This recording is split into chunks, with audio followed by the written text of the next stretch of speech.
van tong official channel phir tu jong te voin vau tha ni somni ninga ni kumsa ni somni panga hian du sakna chi bai kan buk chewa tun tu ma hian nikum December kumsa ni somni pali December ni som pako zana airfield VDP le OM duty ten yes soina devita an soi saklum ba ka athiam pa du sakapo nataka an soi sakha alar khop maya social media voin ni thleng hian zoram khovel social media alalu achho de ureng ania hemi chungchanga hian engtiangin nge case kha akal zel ti te kan thu don danin hei pusia ta changte na devita te case chungchanga du sakate soi sakan ni chungchanga nasa taka mala tu pulal riat renga changte mizopa zofa te chuan kan thede furinari noma a hrelo kanom manglovin kan han ringa chumi chuan charsi thelu ani to thu te a channela ada a hemi chungchanga hi kan channel lama da ve kan du awangin pusiata kan han be pop ania tuna hiam pusiata komna hemi chungchang kan ngai thadon ani kapu chi baile chung kha e kan han soi ang khan devita tekhe sungchang kha alar khop me ani e soi tamlu tuk po ngai ka set lova mi pui na kan riat sa ania theitop chuin in han buai pui chhoti te kha kan lo ria a chulaya chuan voinia hian eng nge ni khalaya a then chin chia te kha soitran o mi te tangin atula ni phei chuan atir lam te po kha toy fel deuh te po khan min han khil chola ithu soikar laka enge mozo na kan nei ani chuan kan lo pot chat don chenia je chumo kha December ni sompret khan Sunday pastor kula airfield pastor ina poisa abo near head bo near report mo khan ngeni khala khula khotlang mi te thing khate an thil khan rin hel bi khan ning hal ta ni David le athian pa du saka kha chuan anhanin filkuala an khom ta ni khami te pani kha chuan ni da ka don pastor paisa ti bokha root cause a cause of action thini ta ni chuan tian dob thowa paisa te pokha an ruang sem na hen puang lai loka maro chu masabera ton khalai pastor role ka sei dun lai ta ka chu a paisa kha abo tareng em zange bo khati arutu te impon si te nang zange mule ti kha kan chiang chuang lagani ai nga potin sila khatia BDP ho khutlang duty ho bina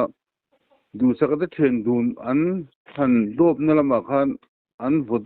nat dewani tu an David khatun atlin talawa tu an conscious om chowang khan heta greenwood bong khonam phur chowa lamdoi lampang chon broad dead mo tieron lakani ti anita tuan athen pa du sakabe thum khachu an bol ven sa tho amaro chu ta khanin du sakap kha kan thet thum jom lawa David kha athi takmi wang han David case kan timeya tu la kal chhota police khan rin lel an man chowa tera pathum an mana chun pangan lak bel le an tia tu to pa chung mi som khom tani police po khan tuan investigation la kalai hian central jail khang mi som te kha anda thakani tuan kha khatvel rol aliam nu khan boru ka sang chho jaila du sakaber kha a om te khana thotha theilawa an na pu akal theilawa mo tuan du sakapin khan bongkon police station na FIR theilu vele ni tani tuan du sakal FIR based le heta police case an lo lak David thin chungchang khan combine tani tuna chuan same party mo tuar tu thumhun abatu thumhun ta tu wangin a section na khai nang ke lo ma chela an pani khan ni som pasari nimin piama nina ni som pasari khanin marsi som pasari khanin mande khanin police ho khan investigation anti zo thokhat to an rin hel tur te po an chiang to mi som ho an man te kha i khami against khan an charge sheet kan ti hen kan phe tu police ho winan han ที่หันตินฮูคานันเอาเฮมิติเฮนันทุสวลันติงเออลันดานินที่อันรินเฮลฮัวคันนิตานิโมสุดาทุนเอ็กเซคชั่นเนี่ยบุกที่เวลค่าอันเรียกทัวอันมานี่ใน investigation อันเนี่ย interrogation แต่หันโซตาสเตอร์มินันลานที่ควอลเวลคันมีสวมแต่ค่ะถ้ามีvisibility เขาจีงสวมแต่ค่ะที่ตัวเนี่ยไงตาตัวฟังเห็นดาวิดคัน105 BNS 105คันเทียมจู่culpable homicide เทียmurder หานี่เชี่ยเรามาเสถ้าตุ่มเนี่ยแม่ปนนี่เราว่าเราคุยนะแต่ก็ฟังว่าตีซุ่ม culpable homicide not amounting to murder ค่ะอันที่สานี่ตัวดูสักเคสเวทุงอาคาตัวนั้นเสียงคันอินปวนที่ตุ่มฟังว่าวกนั่นแต่ก็วก grievous part อันคันเจ้าเสียตานี่ตัวดาวิดเคสอาคาตัวดาวิดบิ๊กที่น่าคาตัวกุมสมนุ่งตันเทนั่นเนี่ยตัวดูสักให้กุมว่าทั้งกุมสรีนุ่งตันเทนั่นเลยตาทำให้แต่ combine case อันนั้นคาตัวกุมสมปัสรีโมอันที่ full of faith ไอเรย์โคตันเทตานี่โมจู่นักการพุ่งชนียตัว police เขาข้านี่โคตันเทลูตาโคตาเฮียนินแค่เร่งฮีอาลูดงตูบิ๊ก magistrate นั่นตานี่โมจู่ CJ มันติดตา CJ ปักขัดตัวมาเบิกข้าเนี่ยนะข้านั่นเปจู่นี่อาเคสข้าอันเล่นทั้งหมดฟังแต่กุมทุ่งไอ้ตั้มตอนนั้นกุมสิริไอ้ตั้มตอนนั้นแต่เรานี่ข้าอันเร่งก็สิเห็นจะโชว์ magistrate เขาเร่งก็สิเห็นอันเป็นตาดูสักเลยดาวิดเคสก็จู่ district magistrate session judge มั้ง district and session judge นักข่อยง่ายตาเนี่ยดูฟังไอ้โจล district ทุ่งอ่ะพออัน magistrate แล้วเบิกข้านักข่อยโดนตานั่นต้องเคสปุ๋ยกิ้งอักขโดนตาที่นั่นนี่จู่จริงๆเรื่องกำลังที่จะกินกำลังที่เวลก็จู่อาเสียเจ้าเราตรงนั้น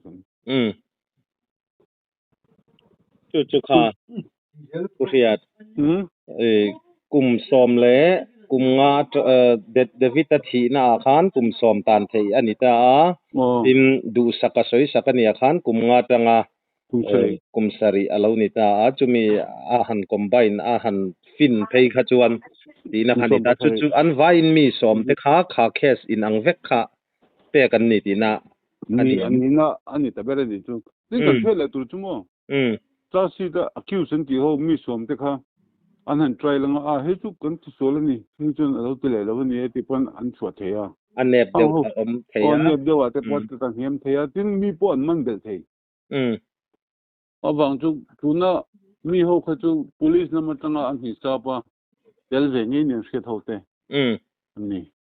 มันนี่ evidence เลย invest อย่างนี้ statement information ลับคอมพิวเตอร์มั้งจุลายจู่อุเสียดข้าอาเข็มเทนะสร้างเบรข้าอันนี้ตาที่จวนจัดการอาลูเรมโดนตานี่อย่างเงี้ยนี่ทานี่อาเสียดังฮันจุลายจู่อันนี้มันละมั้งค่ะอิสอยไม่เทียมข้าก็จู่นักก็ใส่ข้ากุมสรีอันนี้มันละมั้งเดวิดเคสดูสักเคสอันนี้ละมั้งกุมงาเล็บไฟน์พวกเทียไฟน์เล็บแชมพูนี่เทียบอันนี้มาพอจู่อันนั้นแหละไม่มั่วนะคริสต์มาสมันก็ต้องไงต้องอันตัดไปแล้ว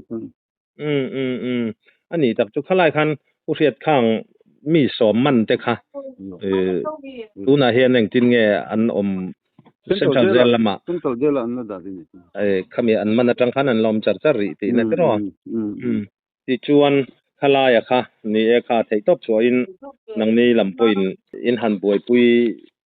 ชาวเซลนี่ก็เสียให้มีเจ้าให้เดวิดแต่เคสบิ๊กงัดไปให้จู่กันใจเรย์ตาอังเรงใจเรย์หันตีละมีปุยาเฮียนไงเวนอะไรเหรอเมียดูนมาลำทิลเซงอ่างเงี้ยมรับทราบเดี๋ยวหันเซงเตปเขาอะไรเลยไม่ทีน่าให้จู่เรย์เราอะไรเลยไม่ยังหันตีอังข้าอันนี้เราบิ๊กเดี๋ยวทัดเฮียนอะไรนังนี้เตปอินหันละชาวเซลค่ะอีจันเนี่ยละเตปหันกันเราข้าอันนี้ข้า police สินจาร์สิตันเสียมต่อขันจัดสินเริ่มจ้างตีหุ่นจูละตีหุ่นไงตัวไม่โดนตีนั่งข้าไล่ข้าหุ่นบิดเขียวเทียมอันไงตัวชมมันมุดตอง Hey ju engti kun ange engti garden ange dinita David kes lo kes pui motam tak bum veta mo in district judge here boy administration lampang akhoi tel bokamo tu wangin khame trial hearing ti vela kha engti rangim ne ti kha ashe lawatin kan she tu ne ron se jo wang khan David thana kes hi chu lupin kan tu yemo tin a boy pui tu te ho justice for David anti ho hi anfal emi mala khatim role nemo recruit hut si lawin police ate kota te khan an vering an jim tot vering ani tu wangin hemi case hi juntin a hemi case janglam le na chu tun hai khan nikum July tha khan BNS anti kha aron oma IPS IPC thak tu khamo IPC a khachonin mi antina mi som rol khan David kha lo jim to din lo jil sela so ma pani cho khan lo huwa sela se themem a tu cho kha accuse ni dona ma se BNS a jon mi som jinga pani cho khan huwa sela dang kham ho ve mi lo po ni sela a ho ve mi lo loading ve lo approve tu te kha a tu nen test kra no tir ta to tu wangin mi swalron ti velang chi te kantang rula lom ti al ka zile ti lo wok veng chi kha a hit to bak lo mela a lom le gol to ni chung abula lo om ve sim kami an ko atitu ho zinga atitu kha idala mo isu ti zong ma ilate ni lo chuan lo om vering wa khan voche lo mala wo kha approve ti na ni ta ni abeng war thak le mai approve ri ni ta chu wan tu na chun bien som to hu chun ageng ruala chen mi dang sop te a som ne zo to khalai te kha angai thatu mi pui lam tan po a hlok thak le in ria kan film khurangai le zual abik takin engeni mopru langa che hamla ka khan itun mang te kha chuan chu nichin po khan kan zo na chan che kha chu athena kha case niam deu bi ga niam mi so ma kha case khami kha engeni an pe ka ai nang ve ka mi garon ti khamo atom ho khan David le du second work da khen ang lo mo achen chu na devin vuk la hte food du long lek ten an fu ve ni wa me an se dan chon khatom ho khan work bak tur ting deu khan medan che mo ma sen work dan kha in ten ta lo ni dung si chon section an mu khai ang ta vek si ni chu ani tak chu khalai kha ang ngai nom hle mai ani kan la siat lo mi tam takin kan la siat lo te ani in kan ringa chuwanga ron be pop che kan han nia hun rem chang thatak mai min han siam saka izin buai hle mai ti te po kan ria a chuti chung in rem chang min ron zon saka kan lom khom me khami chung chang a khan soi mai emo ani lo po in kan hanin koma hian han soi du sim in thakung lovin a iti hi ngai nom ve sim a tuna hian mol lung tho kan chol mo mi dor kan chol mi dor chol chung ne ken kon tu pakhana ne panin na le chuan